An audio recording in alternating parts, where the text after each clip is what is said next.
Ustedes seguramente han visto esos telescopios que usan los marinos, que tienen como tres, es un tubo pero que se va dividiendo, le saca el uno y luego le saca el otro, ¿no? Se ha notado, y entonces está mirando por el telescopio, ¿no? Y luego le cierra, tiene tres partes, una, dos, y luego mira.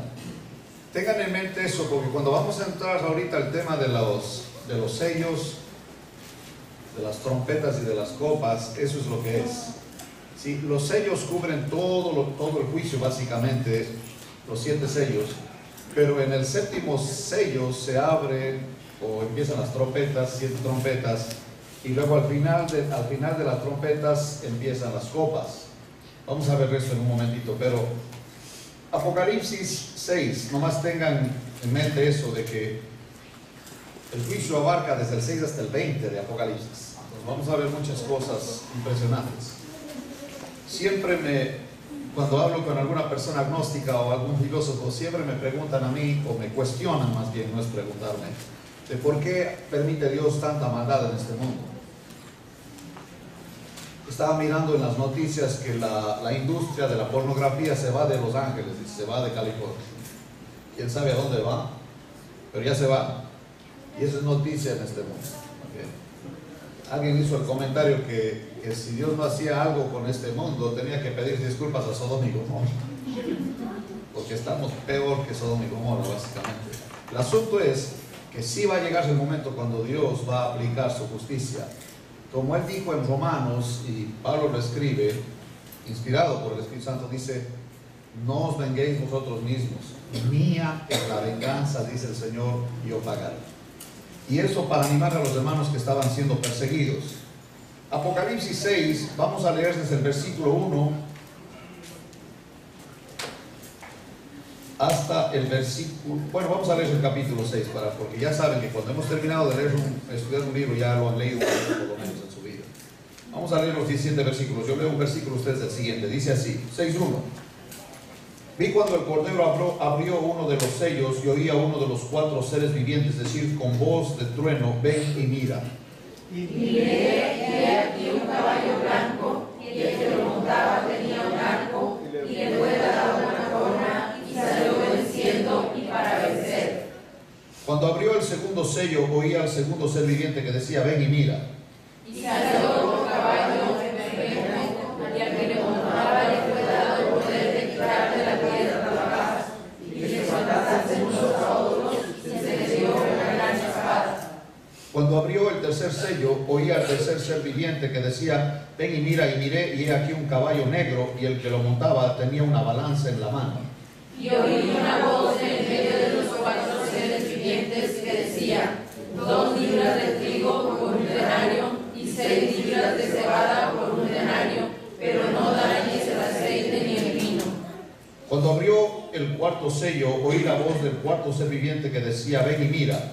Miré, y he aquí un caballo amarillo, y el que lo montaba tenía por nombre Muerte, y ciudades le seguían, y le fue dada potestad sobre la cuarta parte de la tierra, para matar con espada, con hambre, con mortandad y con las fieras de la tierra.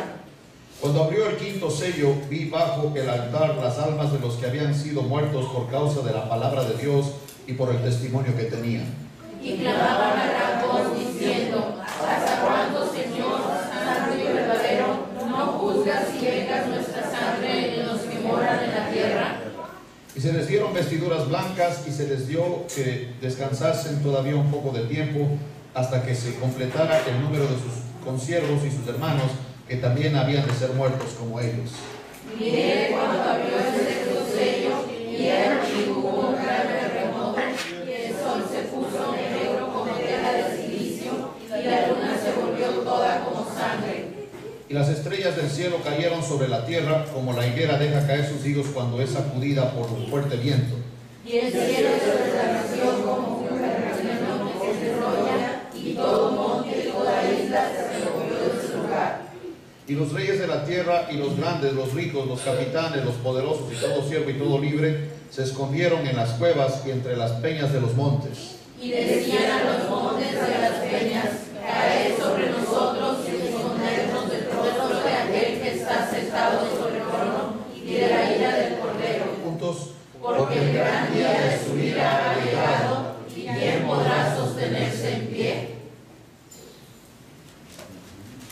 cuando uno lee esto, nos da una esperanza segura, pero a la vez debe movernos a compartir el Evangelio con tanta gente que está perdida.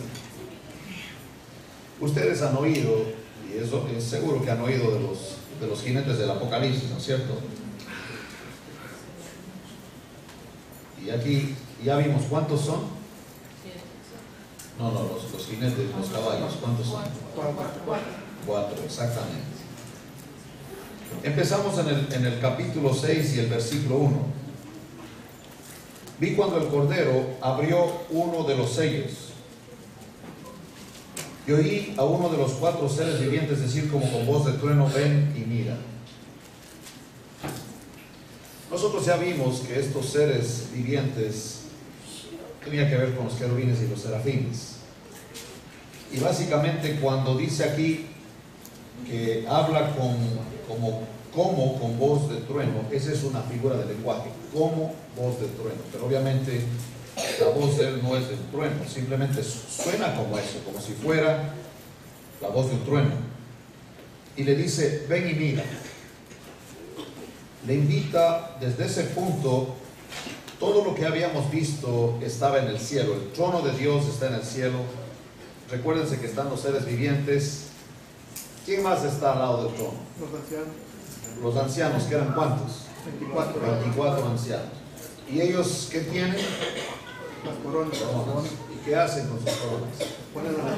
Primero se arrodillan ante el Señor y luego le entregan las coronas, porque si algo hizo la iglesia aquí en la tierra fue por el poder de Él, y Él se lleva toda la gloria. Porque lo que fue hecho en la carne, ¿qué pasa en el tribunal de Cristo? Se desaparece todo. 1 Corintios 3. ¿Okay? Entonces, hasta este momento Él ha estado viendo el trono de Dios y ve a Dios que tiene un libro, y cómo Él llora. Dice, ya vimos eso, Él llora porque no había quien desatara los sellos. ¿Cuántos sellos son? 7 sellos. El número 7, ¿qué representa? La perfección, exactamente. Entonces aparece un anciano y él da el mensaje. Hagan de cuenta como que la iglesia, en su participación en la historia de la humanidad, es compartiendo que ya hay un Salvador, que ya hay alguien digno de hacer eso y de aplicar el juicio sobre tanta maldad. Y el anciano le dice a Juan que no lloren, porque si hay uno que es digno. ¿Y cómo se llama el digno? El Cordero inmolado. El Cordero de Dios, que está como inmolado, hablando de la cruz de Cristo. Él se ganó esa, digamos, la honra de hacer eso. Él tiene todo el poder, toda autoridad se la dio el Padre, y ahora Él va a enjuiciar a las naciones. De aquí para adelante, entonces, ya no está la mirada. Cuando le dice el ángel o este ser, le dice ven y mira, la mirada ya no está en el trono, sino ahora está en la tierra, ya está mirando a la tierra. Piensen en esto. Esto que va a pasar aquí en la tierra, pero la iglesia no vamos a estar, porque los ancianos representan a la iglesia, y nosotros, la iglesia, vamos a estar allá con Él, y aparte de eso vamos a reinar con Él 1000 años. Todo lo que pasa es aquí en la tierra para los no creyentes. Recuerden que nosotros antes de esto vamos a ser arrebatados y obviamente transformados. ¿Con cuánta rapidez va a ser esa transformación? ¿Recuerdan? Con abrir y cerrar de ojos, en un momento. Dice a la final trompeta. Y Tesalonicenses dice que el Señor mismo, con voz de mando, con voz de arcángel, con trompeta de Dios, Él va a descender y nos va a llamar. Obviamente este ser, cuando le llama a Juan para que vea esto, recuérdense, de aquí para adelante todo esto está en la tierra ya. El jinete de que menciona aquí, dice aquí, vi un caballo blanco, y el que lo montaba tenía un arco, y le fue dada una corona, y salió venciendo y para vencer. El que monta este caballo no es Cristo, y lo voy a decir y repetirlo. Este jinete de este caballo blanco no es Cristo. Es muy diferente al jinete que ustedes ven en Apocalipsis 19. Vamos a ver ahí. En el 19:11 dice: entonces vi el cielo abierto, y aquí un caballo blanco, y el que lo montaba se llamaba Fiel y Verdadero, y con justicia juzga y pelea. Son totalmente diferentes. Lo único común que tienen estos dos jinetes es que montan un caballo blanco. Por seguro, el jinete de este caballo es el anticristo. Ahora, tienen que entender algo que es muy importante.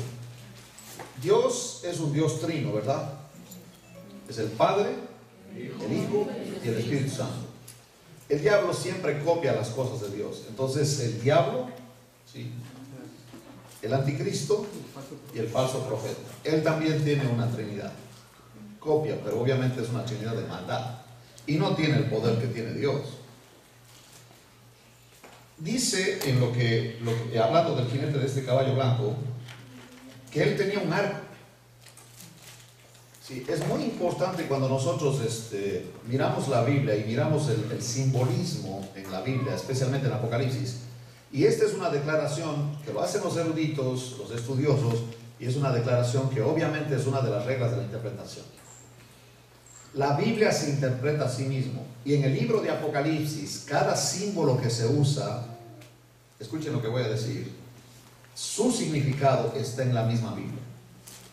Y cada vez que se usa un arco, habla de guerra, ¿sí? Habla de amenazas de guerra, habla de guerra. El arco, recuerden ustedes que el arco va junto con ¿qué? No solo va el arco tiene que ir con una flecha. Y la flecha, al mandarse la flecha, alcanza una distancia. Dice William MacDonald, el comentario de William MacDonald que tengo ahí, traje dos porque alguien me pidió que quería en inglés. Eso está en inglés para nuestros muchachos que quieren estudiar la Biblia, que se les traba algo, ya pedí dos. Uno de esos es de Evelyn, porque ella me pidió uno, entonces me queda uno. Si alguien de ustedes quiere tener en casa para sus hijos a que lo lean en inglés el comentario, pues pueden llevarse, ¿ok? Pero dice él que puede ser, otra vez, esta es solamente la idea del comentarista, y lo estoy citando a William MacDonald, dice que eso representa misiles. Porque recuerden ustedes que los misiles, hay misiles de largo alcance, ¿no? Y es interesante que cuando sueltan un misil, sí se parece a una flecha. No más que en la cabeza del misil se puede tener poder atómico. Eso. Ahora, el punto aquí es que, como no menciona la flecha, solamente menciona el arco.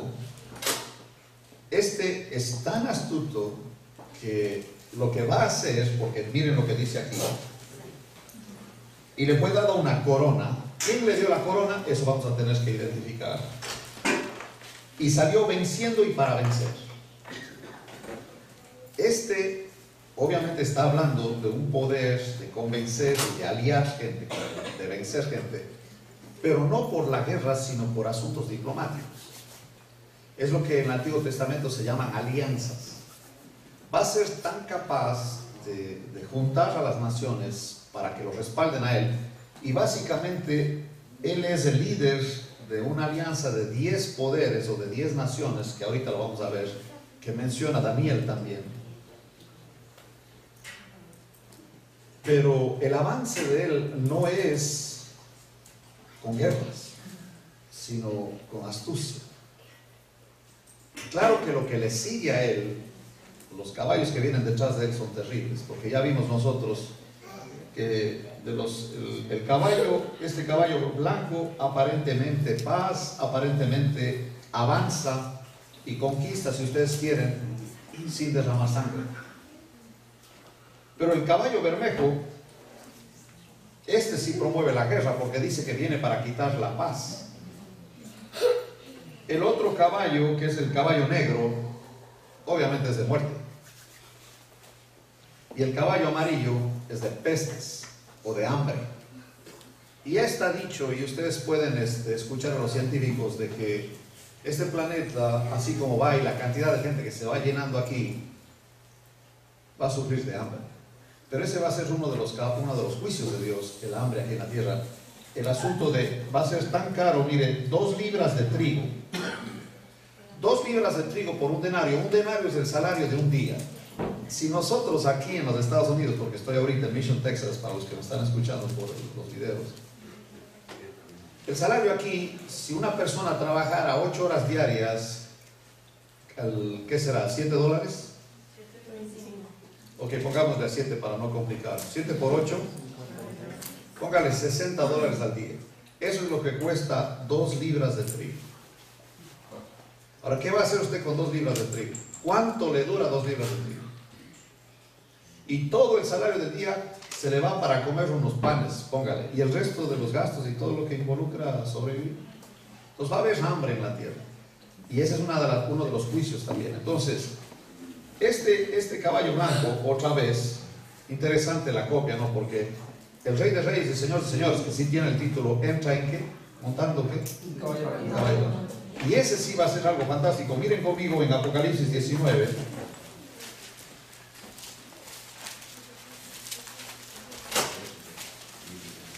¿Qué diferente es este caballo blanco, el anticristo, al caballo blanco del Rey de Reyes? Voy a leer en el 19:11 dice: entonces vi el cielo abierto y aquí un caballo blanco, y el que lo montaba se llamaba Fiel y Verdadero. Aparte, el jinete del caballo blanco en el 6 no tiene nombre. Dice que tiene una corona, pero esa corona fue dada por las naciones aliadas con él. Dice: Fiel y verdadero, y con justicia juzga y pelea. Él no conquista, ¿no? Él no va en pos de hacer aliados, él simplemente va a tomar posición de lo que ya es de él, porque él ganó y destruyó a sus enemigos, y el postrer enemigo que va a ser destruido va a ser la muerte. Sus ojos eran como llama de fuego, y había en su cabeza muchas diademas, no una corona como vimos en el caballo blanco del 6, sino muchas diademas. Tenía un nombre escrito y que ninguno conocía sino él mismo. Estaba vestido de una ropa teñida en sangre, y su nombre es el Verbo de Dios. Y ahora lea conmigo en voz alta el 14, porque esto es majestuoso. ¿Qué dice? Y los ejércitos celestiales, vestidos de lino finísimo, blanco y limpio, le seguían en caballos blancos. Al jinete del caballo blanco del 6 le sigue un bermejo, un negro y un amarillo. No le sigue los ejércitos celestiales en caballos blancos, para nada. Entonces, está claro que el jinete del 6 no es Cristo. Eso quiero que quede clarito. Es el anticristo. Ahora,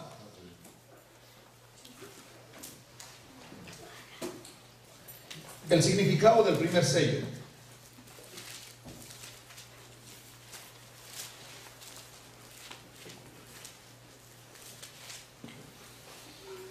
Viene el juicio a la tierra, y otra vez el Señor va a usar al hombre de perdición, se le llama, o al iniquio, que ahora empieza a su tarea. Esta es la semana 70 de Daniel. Ahorita vamos a hablar un poquito de eso. Pero empieza, si ustedes quieren, el ministerio, o empieza la obra del anticristo cuando se rompe el primer sello. Aparece él, pero aparece con un tinte de paz, un tinte de conquista diplomática y para convencer a las naciones. Si él primero agarra 3 y después de esas 3 agarra 10 naciones que van a estar con él. Estuve yo mirando el tema de la Unión Europea. ¿Alguien de ustedes tiene idea de cuántos países están en la Unión Europea ahorita? Es lo que yo pensaba. Pero yo vi la lista y ya son 28. Ya están 28. No es mucho que se han aliado un montón. Pero de los 28, ¿cuáles son los poderosos? ¿Sí? Y lo interesante es que el anticristo va a ser el líder, o el rey, si ustedes quieren, de la Roma revivificada. Y obviamente Roma está en Europa. ¿Sí? Estados Unidos no entra en este asunto. Es Europa. Y Europa revivificada con 10 poderes que le van a dar la autoridad al anticristo, que le van a respaldar. Y básicamente aquí en el mundo va a haber lo que se llama un gobierno mundial. Ya ven que por todo lado yo veo hay una alianza de aerolíneas, ¿no? Y ellos se llaman One World, ¿sí? Un mundo. Interesante cómo ya se va haciendo normal para nosotros el que un hombre gobierne el universo, o digamos el mundo, la Tierra, no tanto el universo, pero el planeta Tierra.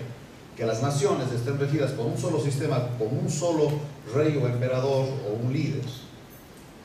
De hecho, estaba oyendo el comentario de uno de los de la Unión Europea que se hace cargo de las plantas en Bélgica, porque allá tienen las máquinas de donde viene todo el movimiento de las tarjetas de crédito, ¿sí?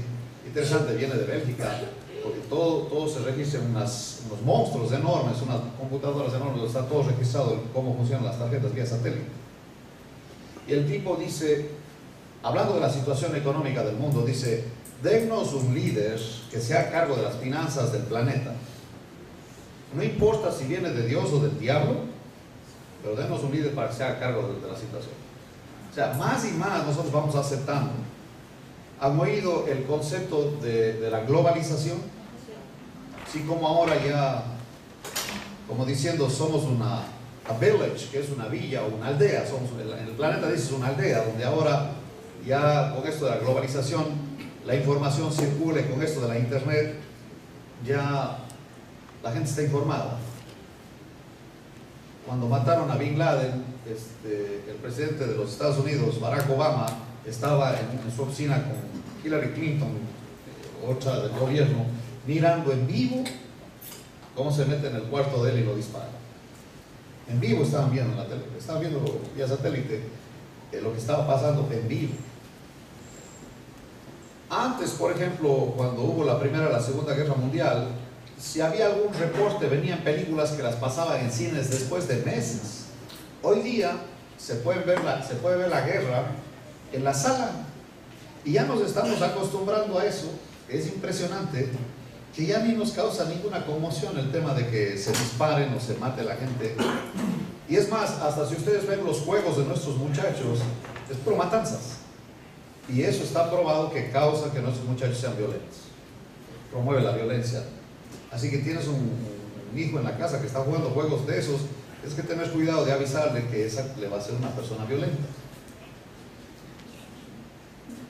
Este es el comienzo. En el sello aparece el jinete y es el comienzo de la tarea del anticristo de destrucción y de buscar adoración para él.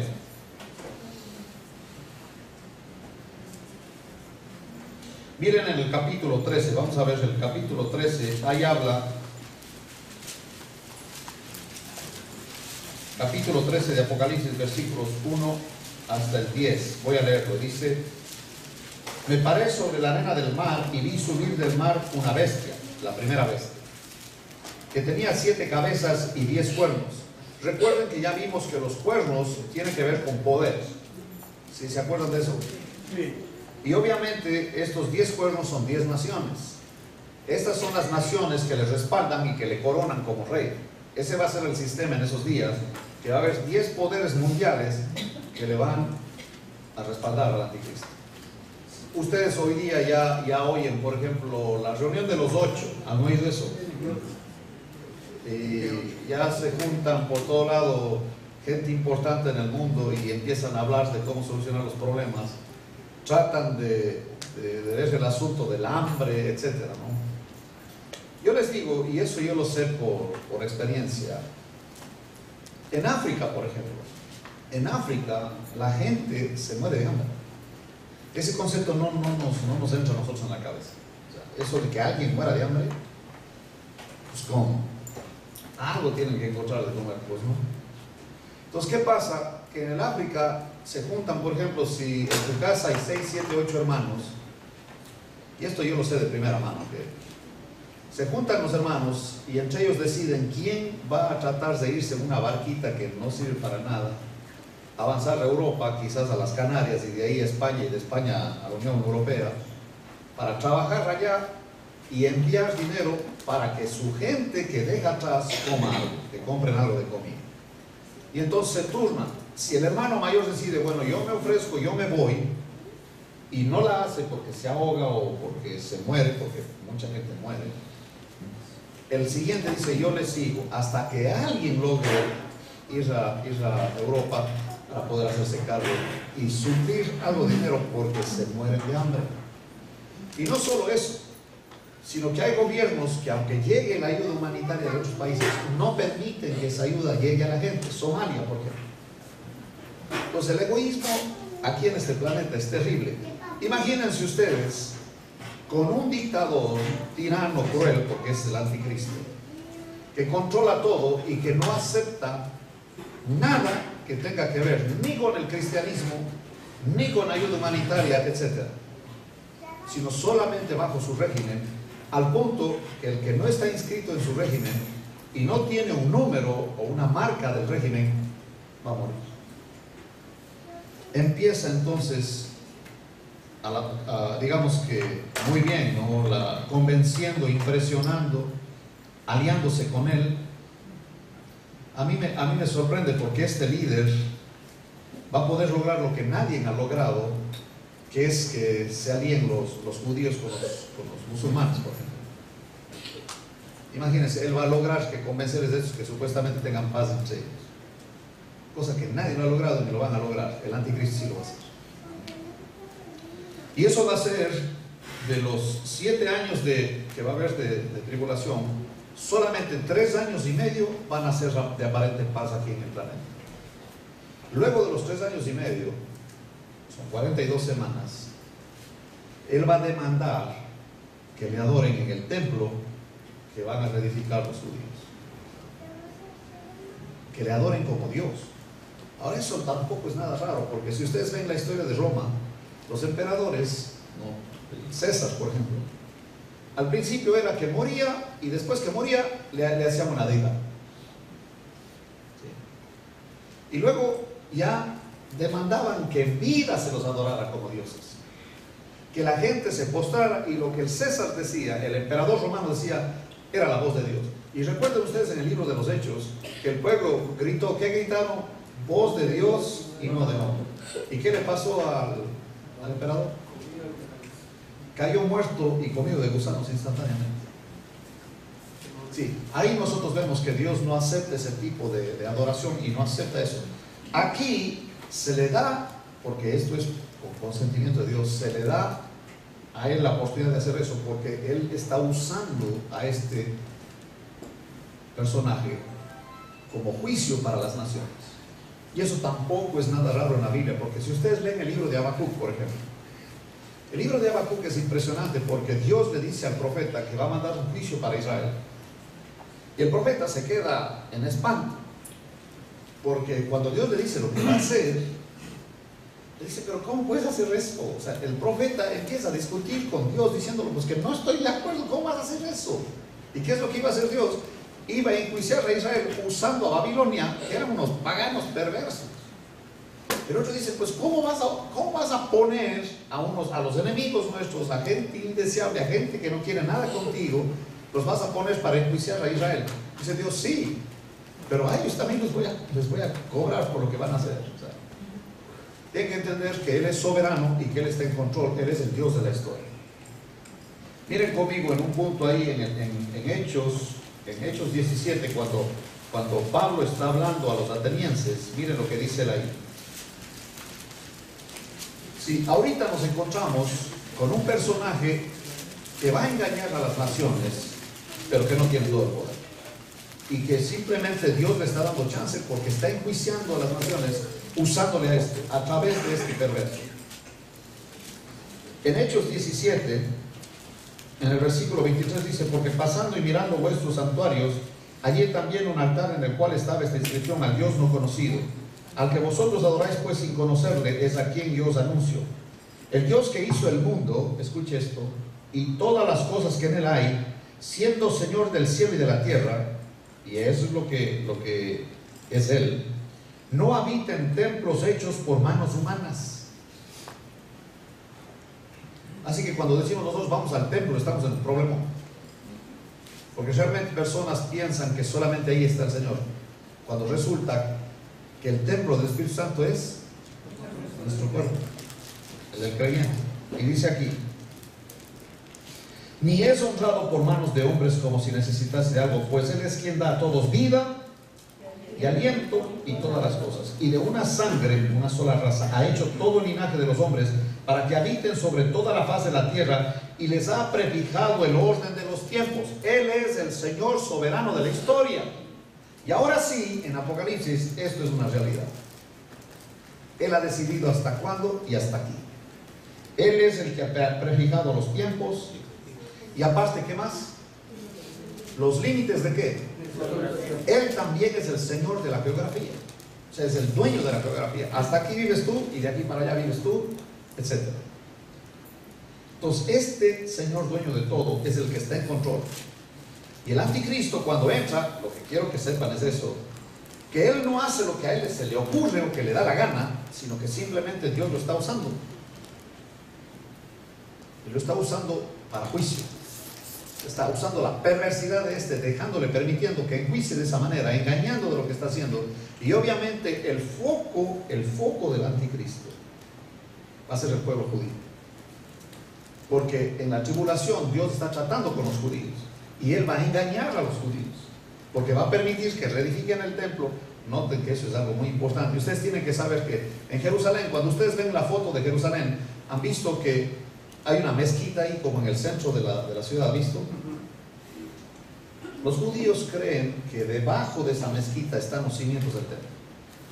El templo de Salomón, que reedificó Herodes.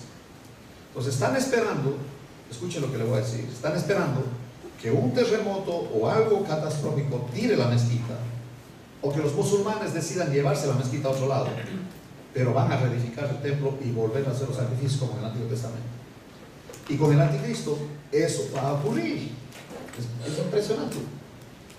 De hecho, va a permitir que los judíos reedifiquen el templo y otra vez hagan los sacrificios como era en el Antiguo Testamento por 3 años y medio de los 7 años de la tribulación. Los 3 primeros años y medio le llaman la tribulación. Los segundos 3 años y medio de los 7 se llama la gran tribulación.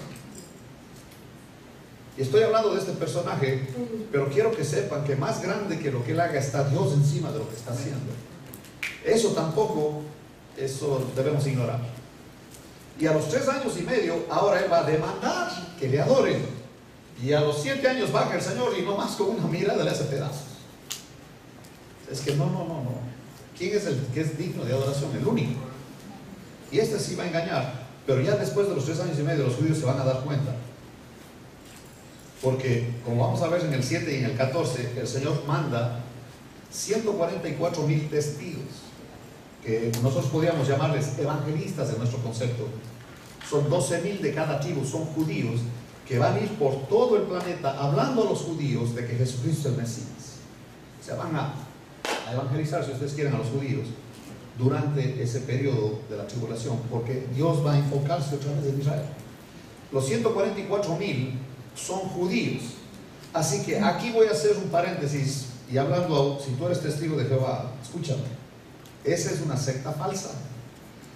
Porque ellos hablan de que 144,000 se van a salvar, aunque ya pasaron el número, van a tener que ver cómo le arreglan eso. Cosa que no es así. La persona que se salva es la persona que cree, no 144,000. Aparte, los 144,000 son judíos. Siempre le digo a uno, dice, tenemos ahí en nuestro salón a uno que es de los escogidos. Digo, ¿y de qué tribu es? Pues?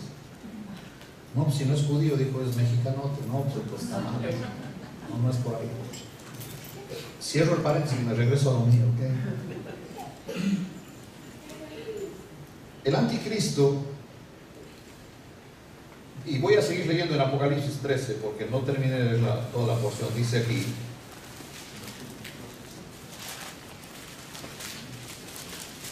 siete cabezas y 10 cuernos, y en sus cuernos 10 diademas, y sobre sus cabezas un nombre blasfemo. Oiga, escúcheme esto, ¿no? Qué impresionante cómo copia al Señor, ¿se da cuenta? Sí. Pero no más que es todo oscuro. El Señor no tiene una corona, tiene diademas, ¿verdad? Y este tiene diademas, son 10 diademas, como una de cada nación que le apoya, o poder, si ustedes quieren. Y sobre sus cabezas, ¿cuántas cabezas eran? 7 cabezas. Un nombre blasfemo. El Señor tiene un nombre que solo Él sabe cuál es el nombre, pero este tiene un nombre blasfemo. Grotesco esta figura.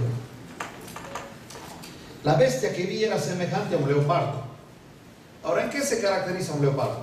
Cuando ustedes ven a un leopardo, ¿en qué se caracteriza? Si vamos a hablar de un leopardo, ¿cuál es una de las características de un leopardo? Son muy veloces, ¿han visto?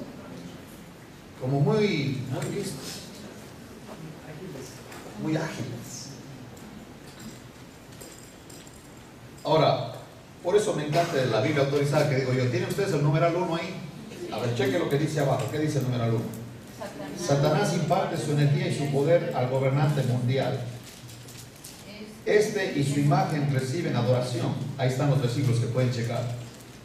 Al gobernante mundial se le reconoce como poseedor de supremo poder militar. Él pone un ejército, una autoridad universal, persigue a los creyentes en Cristo. La segunda bestia es un engañador, emplea la dictadura económica. Ya eso ya lo sabemos. Porque ustedes oyen a todos los políticos, en donde quiera que se reúnen, que el problema que tenemos en la tierra es económico. Hasta mi abuelita creía eso. Y mi abuelita no fue a la universidad, ¿ok? No tiene nada que ver si ha ido o no ha ido. Simplemente ella tenía una filosofía muy interesante, una filosofía materialista. Porque mi abuelita me decía, mi hijito, estudia para que seas alguien en la vida, ¿se acuerdan? Abuelita, ¿te dijo a ti alguna vez eso? Todas las abuelitas. Entonces yo me quedaba pensando, digo, o sea que si no estudio no soy nadie. O sea, mientras no estudie, no soy nadie. Y entonces la abuelita decía, porque hijito, si gradúas y tienes una carrera, tienes un trabajo. Y si tienes un trabajo, tienes un buen sueldo. Y acordarás de tu abuelita, decía. O sea, ella ya estaba planeando su jubilación. ¿Ya me entendió? Pero el concepto de ella es que si tienes dinero, ya no tienes problemas. Es el sueño americano que para muchos es la pesadilla de acá. Es la pesadilla americana, no es un sueño. Oye, espérame. Estados Unidos tiene problemas. Estamos yendo en América Latina, en tantos lugares que ven acá. El sueño americano le llaman, que puede ser una pesadilla. Escuchen esto. El concepto de que si tienes dinero lo tienes todo es satánico.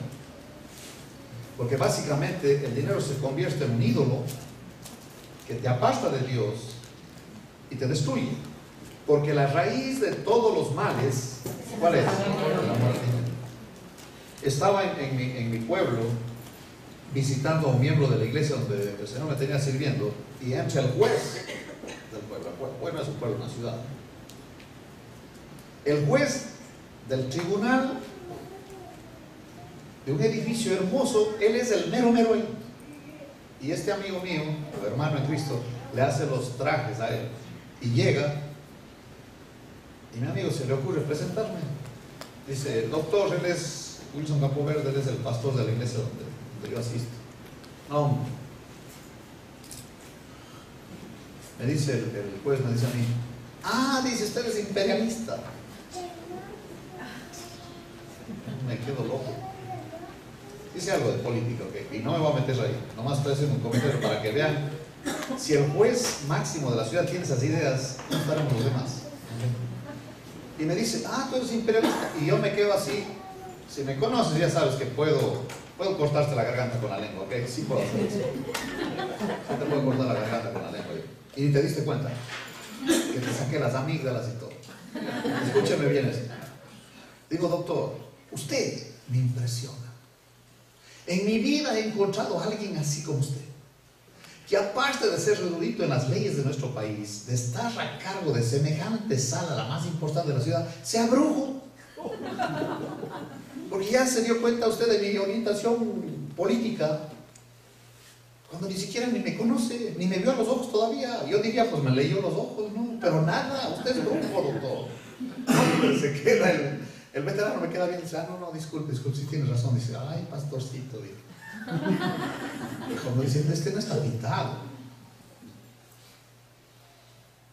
Le digo, oiga, doctor, porque ha leído El Capital de Marx y entonces él es marxista. El doctor es marxista, que ya me di cuenta yo, al legos, no soy brujo, ya me di cuenta que ha leído El Capital. Porque todo lo que él dijo es que el problema de la raza humana es que está mal distribuida las platas. Ese es el problema. Que si distribuimos bien el dinero, entonces ya no habrá problemas. Le digo, doctor, me parece fantástico. Vamos a hacer una cosa, aquí en nuestra ciudad les vamos a dar a todos un penthouse, cubierto todo, todos jubilados no tienen que trabajar, nosotros les damos todo, un penthouse de lo mejor, albercas, comidas, todo. Doctor, ¿eso va a parar la borrachera y el adulterio? El doctor se pone nervioso y dice, no, me parece, está muy interesante la conversación, pero usted me dijo, y se fue. Y me dice mi amigo, dice, le diste en el clavo, dice, porque tiene una amante y es alcohol. Digo, ¡hey, doctor! Falta, todavía falta. No, ya no quería hablar conmigo. No, digo, con ese pastor me va a desnudar y decir todo lo que ando mal, mejor me voy. Sí. Como esa filosofía está bien incrustada y ahora en América Latina con el socialismo del siglo XXI, que según Fidel Castro no es otra cosa que el marxismo-leninismo, él mismo dijo, ¿qué es eso? Pues es lo mismo, es el marxismo-leninismo que ya está de moda otra vez. El mundo se va preparando a la idea de que sí, efectivamente, si alguien puede darnos dinero, estamos bien. Y si tú crees eso, pues estás listo para recibir al anticristo, porque es lo que va a promover. El problema del hombre no es espiritual, sino de finanzas. Y eso lo leo por todo lado. Hay cosas que estoy leyendo y digo, no, pues ya, dije, ya, estos ya parecen empíricos, todos dicen lo mismo, y no es verdad. No es verdad. Estaba con mi suegro en alguna ciudad de América Latina, dice, vamos, te voy a mostrar los barrios miseria. Yo pensé que me iba a llevar a Montugurio, a esos lugares donde hay gente pobre y todo. Total, me lleva a la zona más rica de la ciudad. Digo, ¿cómo que hay barrio miseria? Sí, pues dijo, aquí no tienen a Dios.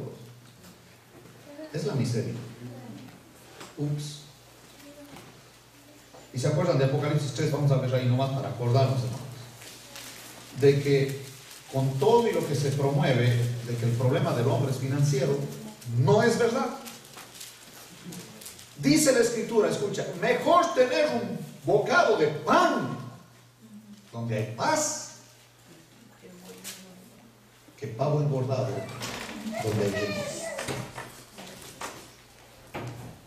Mejor cómete tus frijolitos con tu tortillita en paz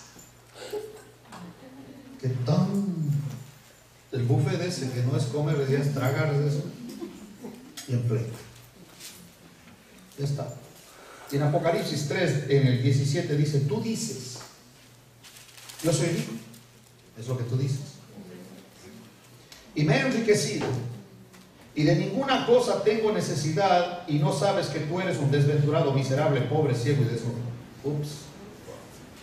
O sea, ¿con qué lentes te estás viendo? ¿Con los lentes de Dios o con los lentes de los hombres? Y el punto es que el anticristo va a promover que la solución es que la economía esté bien. Y hoy día les aseguro que cualquier candidato a la presidencia en el país donde sea, si él promueve que va a hacer que la economía crezca en el país, obviamente todos van por él. Esa va a ser la astucia del anticristo, ¿no?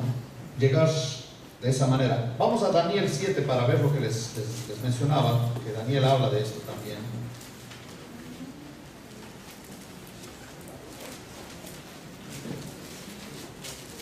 Si pasaste Jeremías, Isaías, Jeremías, Lamentaciones, ahí va Ezequiel y Daniel. Capítulo 7.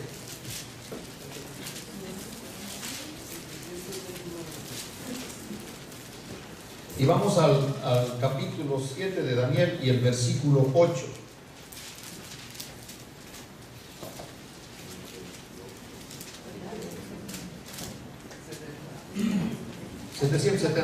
Dice así: mientras yo contemplaba los cuernos, he aquí que otro cuerno pequeño salía entre ellos, y delante de él fueron arrancados 3 cuernos de los primeros, y aquí que este cuerno tenía ojos como de hombre y una boca que hablaba grandes cosas. Una visión sobre el fin del dominio mundial gentil, el antiguo imperio romano, el reino de hierro del 2:33 al 35, tendrá 10 cuernos. Apocalipsis 17:12 habla de eso, que corresponden a los 10 dedos de los pies de la imagen. Al tiempo que Daniel considera esta visión de los 10 reyes, entre ellos surge un cuerno pequeño, un rey, que subyuga de manera tan plena a 3 de los 10 reyes que la identidad separada de sus reinos queda destruida. Quedan 7 de los 10 reyes y el cuerno pequeño, que es el príncipe que ha de venir, la abominación, así se le llama, de 12:11 y Mateo 24, y la bestia que salía del mar de Apocalipsis 13, él será la cabeza del 4º imperio mundial restaurado. Algunos expositores también lo identifican con el rey que hace su voluntad, de 11:36 al 45, y el hombre de pecado, de 2 Tesalonicenses 2:4-8, el anticristo. Eso es. El primer sello Se abre y ¿quién aparece? La bestia. Que viene respaldado por ¿cuántas naciones? Que son cuernos.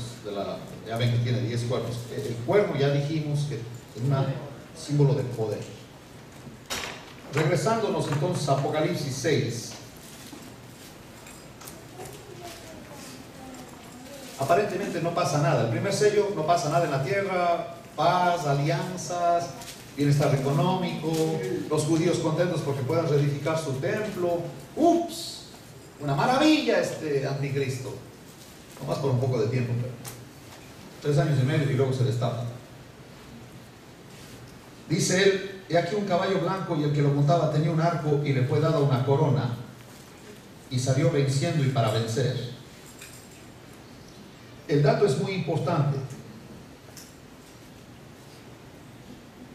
Voy a hacer como un pequeño resumen de lo que hemos visto hasta ahorita, porque quiero que quede bien claro, hermanos. El jinete de este caballo, de los 4 caballos, los jinetes del Apocalipsis son 4. ¿Qué colores son? Ahora ya lo saben. El primero es blanco. El segundo, bermejo. ¿Qué es bermejo? Rojo. Bien dicho, rojo. Tercero, negro. Y el cuarto, Amarillo. Ok, el primero, ¿quién representa? El rojo, guerra. El negro, no, es muerte. Muerte, acuérdense que va el Hades atrás del diablo. Del jinete este va el Hades. Es la muerte. Va a haber muerte. Y cuarto es hambre. La muerte viene por pestes, por enfermedades, etc. Ven plagas. Pero el cuarto es el amarillo. ¿Qué es?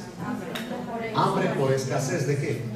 De la comida. Ok, repito: blanco, rojo, negro y amarillo. Y cada uno tiene un jinete, y detrás los 3 vienen después del blanco. O sea, lo que el blanco promueve, las consecuencias de lo que el blanco hace, que es el anticristo, es toda esta muerte, todas estas guerras y destrucción, pestes y hambre en la tierra. Al jinete del caballo blanco no le sigue eso, sino quienes le siguen. Él entra, y ¿quién viene atrás?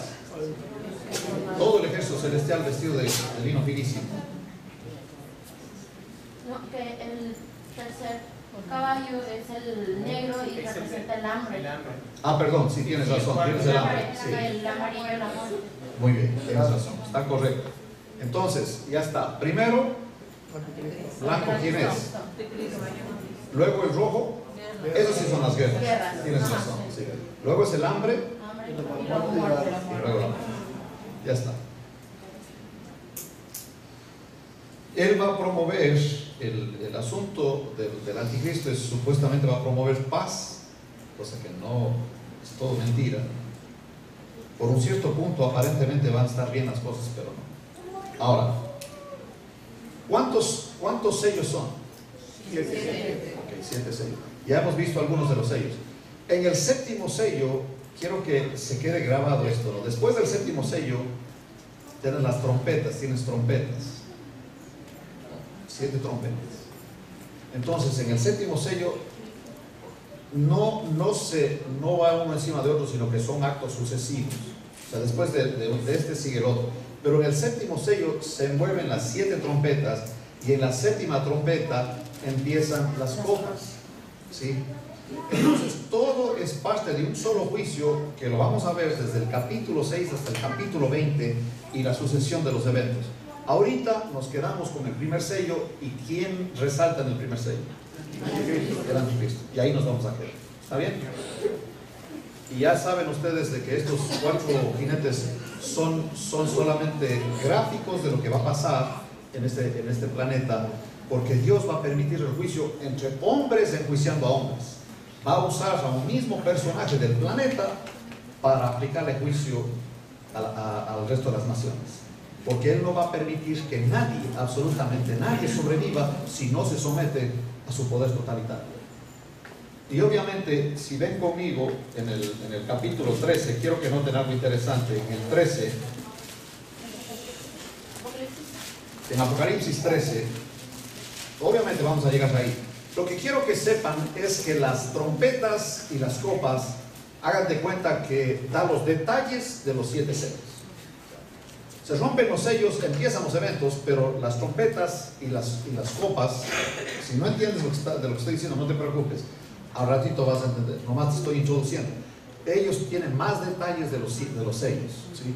Es como que te acercas más a ver lo que el sello representaba, ahora más de cerca. Y en el 13, por ejemplo, ahí tienen ustedes una descripción del anticristo y dice aquí: y vi una de sus cabezas como herida de muerte, pero su herida mortal fue sanada, y se maravilló toda la tierra en pos de la bestia. Y noten el comentario, porque si ustedes tienen ahí, el 2 es el comentario 2, dice: ciertos fragmentos del antiguo imperio romano nunca han dejado de existir como reinos separados. Lo que cesó fue la forma imperial de gobierno. Una de sus cabezas tenía como herida mortal. Lo que se menciona proféticamente en el versículo 3 es la restauración de la forma imperial como tal. Aunque un imperio confederado de 10 reinos, la cabeza es sanada o restaurada, nuevamente hay un emperador. Es lo que se llama la Roma revivificada.